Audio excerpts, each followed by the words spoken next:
ఆంధ్రప్రదేశ్, తెలంగాణలో బయటి రాష్ట్రం నుంచి మార్వాడి రావడంతో రాబోయే కాలంలో పని సంక్షోభం తప్పదని నిపుణులు హెచ్చరిస్తున్నారు.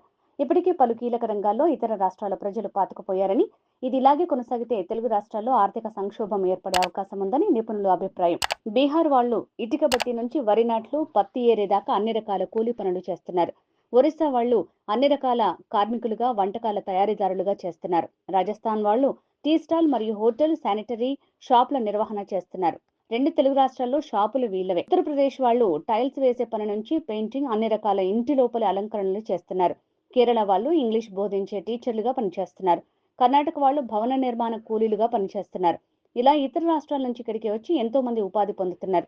రెండు తెలుగు రాష్ట్రాల వాళ్లు మాత్రం మందు, మాంసం ఎవడు పంచుతాడు, ఎవడు ఎక్కువ డబ్బులు ఇస్తాడు అంటూ పూటకో జెండా చేతిలో పట్టుకుని తెలిసిన పనిని, చేతిలో ఉన్న వృత్తిని వదిలేసి సమయాన్ని వృధా చేస్తూ ఉచితాలకు, వ్యసనాలకు బానిసలై జీవితాలను నాశనం చేసుకుంటున్నారు. ఇదిలాగే కొనసాగితే రాబోయే కాలంలో ఆంధ్రప్రదేశ్ మరియు తెలంగాణ సంపదను ఇతర రాష్ట్రాలు తీసుకుని పోతే మనవాళ్లు దివాలా స్థితికి వస్తారు.